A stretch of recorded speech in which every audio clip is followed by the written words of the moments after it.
నమస్కారం. Welcome to I dream ధర్మ మార్గం విత్ విజిత కార్యక్రమానికి స్వాగతం. సనాతన ధర్మం మన ధర్మం చాలా గొప్పది. సనాతన ధర్మం గురించి మనం ఈ మధ్య కాలంలో ఎక్కువగా వింటున్నాం. అసలు ఏంటి సనాతన ధర్మం? మనం ధర్మం గురించి ఏం తెలుసుకోవాలి? అసలు మన ధర్మం గురించి ఏం మిస్ అవుతున్నాం? నేటి తరానికి ఏం అందిస్తున్నాం? మన సనాతన ధర్మం కోసం చాలా మంది గొప్ప గొప్ప వాళ్ళు ఎన్నో సంవత్సరాలుగా సాధనలు చేసి వాళ్ళు ఎంతో కృషి చేసి ఆ గొప్పతనం గురించి మనందరికీ తెలియజేయడం కోసం ఎప్పుడూ నిరంతరం కృషి చేస్తూనే ఉంటారు, తపన పడుతూనే ఉంటారు. అయితే ఇంత ప్రయత్నం చేస్తూ ఇంతమంది మనకు చెబుతున్నా కూడా ప్రస్తుత సమాజంలో సనాతన ధర్మం గురించి మనం కొన్ని నెగిటివ్ గా మాటలు వినటం, దాని గురించి మాట్లాడడానికి వచ్చిన వాళ్ళ గురించి కూడా విమర్శలు చేయటం, రకరకాల మాటలు విమర్శలు వింటూనే ఉన్నాం. ఈ మధ్య కాలంలో కొత్తగా మనం మన ఆలయాలపైన దాడులు జరగటం కూడా చూస్తున్నాం. అసలు ఇదంతా ఎందుకు జరుగుతోంది? ఇలాంటి మరిన్ని విషయాలు ఇప్పుడు స్వామీజీతో మాట్లాడి తెలుసుకుందాం. ప్రస్తుతం నాతో పాటు ఉన్నారు శ్రీ శ్రీ శ్రీ ఆదిత్య పరాశ్రీ గారు. ఇప్పుడు వారితో మాట్లాడేద్దాం. నమస్కారం అండి. నమస్తే అమ్మ. శ్రీమాత్రే నమః. శ్రీ గురుభ్యో నమః.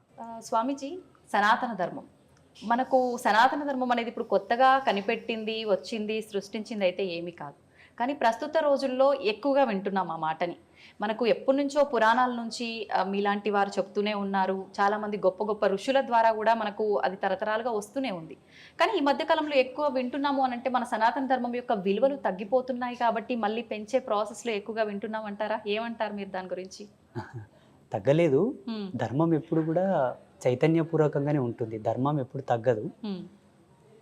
పెరగడం అనేది కాదు, కానీ ఈ మధ్యలో సమాజంలో జరుగుతున్న కొన్ని జరగకూడని సంఘటనలను దృష్టిలో పెట్టుకొని స్వామీజీలు కూడా స్వచ్ఛందంగా వచ్చి చెప్తున్నారు, ఇది తప్పయ్యా, మీరు ఇలా ఉండండి, మన ధర్మం ఇంత గొప్పది, దాన్ని కాపాడండి, భావి తరాలకు ఇవ్వండి అని చెప్పడం ద్వారా అన్నిటికన్నా గొప్ప అంశం ఇక్కడ చెప్పుకోవాల్సిన విషయం, మీ ప్రశ్నకు తగు సూటిగా సమాధానం, సోషల్ మీడియా చాలా గ్రేట్ ఇప్పుడు. అవునండి. అప్పట్లో ఒక ప్రదేశంలో ప్రవచనాలు ఏర్పాటు చేసి 100 మందికి ధర్మం చెప్పేవాళ్ళం, జ్ఞానం చెప్పేవాళ్ళం. ఇప్పుడు ఇలా మాట్లాడడం ద్వారా కొన్ని లక్షల మందికి అంశం వెళ్తుంది, సబ్జెక్టు. ఇలా ప్రతి స్వామీజీ ముందుకు వచ్చి ధర్మ ప్రచారం చేయడం వలన అందరికి అది చెవిలో తాండవిస్తుంది. ఇప్పుడు ధర్మం ధర్మం ధర్మం ధర్మం అని. భావి తరాలకు అనుకోండి, ప్రపంచానికి, ప్రకృతికి, అందరికీ కూడా సనాతన ధర్మం చాలా అవసరం. ఇప్పుడు ఇది కార్తీక మాసం. అవునండి. కార్తీక మాసంలో కార్తీక దీపాలు పెట్టే కాన్సెప్ట్ ఉంది. ఇందులో ఎంత సైన్స్ ఉందంటే అసలు వాస్తవంగా అద్భుతం. వాతావరణ ప్రతికూల పరిస్థితిని క్రమబద్ధీకరించడానికి కార్తీక మాస ప్రవేశితంలో దీపాలు పెట్టే కాన్సెప్ట్ ఇచ్చారు మన వాళ్ళు. ప్రపంచ దేశాలంతా కూడా ఇప్పుడు గ్లోబల్ వార్మింగ్ పెరిగిపోతుందని, నేచర్ని ఎట్లా కూల్ చేయాలనే పనిలో పడ్డారు వాళ్ళు. ప్రకృతిక కాలుష్యాన్ని ఎట్లా నియంత్రించాలనే పనిలో పడ్డారు వాళ్ళు. ఉన్న పనులు పక్కకెట్టుకొని ఈ పనిలో పడ్డారు. ఇప్పుడు కొన్ని దేశాల్లో స్టార్ట్ అయింది, 1.5 year అవుతుంది స్టార్ట్ అయ్యి. మన దేశంలో ఆధ్యాత్మికతతో ముడికడుతూనే ప్రకృతిని క్రమబద్ధీకరిస్తూ మానవాళికి లాభాలు ప్రసాదించే కాన్సెప్ట్ మన వాళ్ళు అప్పటి నుంచే పెట్టారు. అన్ని రకాలుగా బ్యాలెన్స్ అనేది జరుగుతుంది. న్యాచురల్ సీడ్స్ నుంచి తీసిన ఆయిల్ని జ్యోతి వెలిగిస్తే తద్వారా కాంతి, ఆ కాంతి నుంచి కూడా ఒక అద్భుతమైనటువంటి లేజర్ థెరపీ అనేది నేచర్లో ఇన్పుట్ అవుతుంది. ఆ ధూమం నుంచి కూడా, ధూమం గాలిలో కలవడం ద్వారా కూడా ప్రకృతి చల్లబడుతుంది.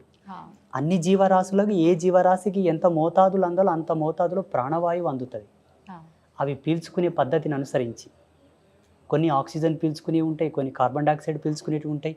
ఏ జీవరాశి చైతన్యాన్ని బట్టి అవి గాలిని పీల్చుకుంటూ ఉంటాయి. అన్నిటికీ అందే పద్ధతిని ఒకే దాని ద్వారా అన్నిటికీ రిజల్ట్ ఇచ్చారు మన వాళ్ళు. అందుకే సనాతన ధర్మం చాలా గొప్పది. దీన్ని ఎందుకు పాడు చేసుకుంటారయ్యా, ఇది నిలబెట్టండి, కన్నతల్లి లాంటిది, దీన్ని కాపాడండి అని ప్రతి ప్రవచనకర్త, స్వామీజీలు, కొంతమంది విద్వత్తు కలిగిన పెద్దలు, సంఘ సంస్కర్తలు కూడా మీడియా ముందుకు వచ్చి మాట్లాడుతున్నారు. అది చూసిన వాళ్ళందరూ ఈ మధ్యలో ఎందుకబ్బా ఎక్కువ సనాతన ధర్మం అంటే మొదటి నుంచి కూడా ఉండింది. ఇప్పుడు మీలాంటి వాళ్ళ యొక్క పుణ్యం అని చెప్పొచ్చు. ఇప్పుడు అయితే స్వామీజీ, ఇప్పుడు ఒక విషయానికి వస్తే చాలామంది మన హిందూ ధర్మం గురించి, ఆలయాల గురించి, భగవంతుడి గురించి చాలా హేళన చేసి మాట్లాడుతూ ఉంటారు. అయితే ఆ మాట్లాడే ప్రాసెస్ అనేది ఇప్పుడు మనకు ఆలయాలపైన దాడులు ఏవైతే జరుగుతున్నాయో ఇది వాళ్ళకి ఇంకా కొంచెం అంటే వాళ్ళ సైడ్ ఫేవర్ చేసినట్టుగా అయిపోయిందేమో అనిపిస్తుంది. ఎలా అంటే చాలామంది అంటున్నారు, ఇప్పుడు ఆలయాల్లో నిజంగా భగవంతుడు అనేవాడు ఉంటే, ఆయన ఆలయం పైన దాడి జరుగుతుంటే ఆయనే కాపాడుకోలేని వాడు ఈ ప్రజలందరినీ ఏం రక్షిస్తాడు, వీళ్ళంతా గుడ్డిగా నమ్ముతున్నారు భగవంతుడు అని చెప్పి మూర్ఖంగా మాట్లాడుతున్నారు. దాని గురించి మీరేం చెప్తారు? భగవంతుడు దేవాలయంలో ఉండి దేవాలయాన్ని కాపాడుకోలేనంత అసమర్థుడు కాడు, అంత చేతగాని వాడు కాడు. మనం దేవుడు అన్నప్పుడు ఆ దేవుడు అనే కాన్సెప్టే చాలా పెద్దది. ఆ అర్థం కూడా చాలా మందికి తెలియదు వాస్తవంగా. భగవత్ తత్వం ఏంటి, భగవత్ యొక్క శక్తి ఏంటి అనేది కూడా చాలా మంది దాన్ని ఫీల్ అవ్వలేకపోతారు. భావన మాత్రమే అందరూ తృప్తి పడుతుంటారు, ఆనందపడుతుంటారే తప్ప ఆ రుచి చాలా మందికి తెలియదు. భగవంతుడు దాడి చేసేటప్పుడు కాపాడుకోలేనంత మూర్ఖుడు కాదు, చేతగాని వాడు కాదు. కానీ దేవాలయ వ్యవస్థను పరిరక్షించుకోవాల్సిన బాధ్యత మనది. దేవాలయం అనే కాన్సెప్ట్ మన కొరకు ఇచ్చాడు దేవుడు. భగవంతుడు సర్వాంతర్యామి. ఈశ్వరుడు ఎప్పుడైనాను నిర్గుణుడు, నిరాకారుడు. సగుణ రూపంలోకి మనం తెచ్చాం. అంటే మనం ఒక ఆధారంగా ఒక దేవాలయ వ్యవస్థ, అందులో గర్భగృహమునందు భగవత్ ప్రతిష్ట, ఆ ప్రతిష్టలో కొన్ని టెక్నికల్ ఇన్స్ట్రుమెంట్స్ వాడడం అనేది కూడా మనం నిర్మించుకున్నది. అదొక భావనాత్రయము కోసం నిర్మింపబడినటువంటి వ్యవస్థ. మనము నిర్మించాము కాబట్టి కాపాడుకోవాల్సిన బాధ్యత మనదే. ఉదాహరణకి అందరికి అర్థం అవ్వాలంటే, మన శరీరంలో ఇన్ని అవయవాలు ఉన్నాయి. ఉదాహరణకు చేతి ఉంది, మన శరీరంలో ఉన్నదే కదా చేతి కూడా ఒకటి పార్టే కదా. ఈ చేతు సడన్గా పడిపోతుంది, మన శరీరంలో ఉంది, మన చెయ్యి పడిపోతుంది, కానీ ఎత్తలేము. మన చెయ్యే కదా, ఎందుకు ఎత్తలేము మనం? దానికి ఆ శక్తి అనేది లేదు, కోల్పోతుంది. ఈ పార్ట్, ఈ అవయవం మొత్తం శక్తిని కోల్పోవడం వల్ల, చైతన్యం కోల్పోవడం ద్వారా ఇది పని చేయకుండా పడిపోతుంది. మిగతా అవయవాలు పనిచేస్తాయి. భగవంతుడు సర్వంతర్యామినిగా ఉన్నప్పటికీ ఈ హక్కును మనకు వదిలేస్తాడు, కాపాడుకోరా నీకు అవసరమైతే అని. నీ యొక్క శక్తిని, నీ సృజనాత్మకమైన ధర్మాన్ని నేను చూడాలంటే నువ్వు కాపాడు. ఆ బాధ్యత మనది, దేవుడిది కాదు. కానీ మనం కాపాడలేకపోతున్నామని చెప్పాలి ఒక రకంగా. కాపాడలేకపోలేనటువంటి దుస్థితి మనకు రావడానికి గల కారణం ఏంటంటే, మన వాళ్ళందరూ ధర్మాన్ని మడతపెట్టి పక్కన పెట్టేశారు. ఎందుకంటారు? ఆలయ వ్యవస్థ అనేది ఒక అద్భుతమైన రూపకల్పన. వాస్తవంగా ఇంతటి డిజైనబుల్, ఇంతటి విజనరిటీ అనేది వేరే రిలీజియన్స్లో లేదు, మన దాంట్లో ఉంది.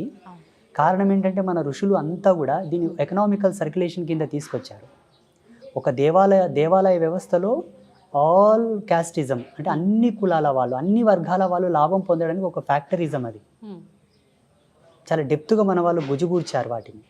ఇప్పుడు చూడమది, రోజు దేవాలయంలో పురోహితులకు జీతభత్యాలు వస్తుంటాయి. దేవాలయంకి వచ్చేవాళ్ళు దీపం వెలిగిస్తే అందులో ఆయిల్, ఆ పత్తి, పసుపు, కుంకుమ అవి తయారు చేసే ఫ్యాక్టరీలో ఎంతోమంది పనిచేస్తుంటారు. వాటిని అమ్మే వాళ్ళకు ఉపాధి దొరుకుతుంది. వీటి వల్ల నేచర్కి ఎటువంటి ఎఫెక్ట్ ఉండదు.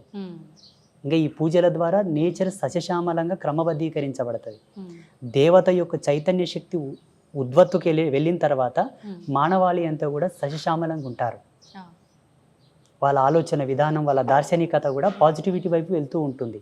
అక్కడ దేవాలయంలో చేసే పూజా విధానం తాలూకు వివరాలు, అట్లా ప్రతిదీ కూడా లాభమే ఉంటుంది. మన సనాతన ధర్మంలో దేవాలయాన్ని కాపాడుకోవాల్సిన బాధ్యత, దేవాలయ పరిరక్షణ, సంఘ సంస్కర్తలతో కూడుకున్నటువంటి నిర్ణయం, మన నిర్ణయం, అందరి నిర్ణయం. ఇది దేవుడికి వదిలివేయకూడదు.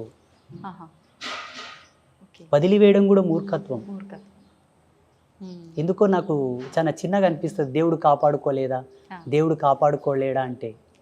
అనంత శక్తిని ఈ తుచ్చమైన దాడితో పోల్చకూడదు అనుకుంటాను నేను. నిజమే అండి. ఆ అవసరం వస్తే ఆయన వస్తాడు, వాడిని ఏం చేయాలో అది చేస్తాడు, అది జరుగుతుంది. అట్లా అనుకుంటే ఒక ఎగ్జాంపుల్ చెప్తాను నేను. గాన్గాపూర్కు దగ్గరలో ఒక అమ్మవారి దేవాలయం ఉంది, ఒక చిన్న పల్లెటూరులో. అక్కడ ఉండే వాళ్ళంతా మహారాష్ట్రియన్స్ కదా, మరాఠీ వాళ్ళు.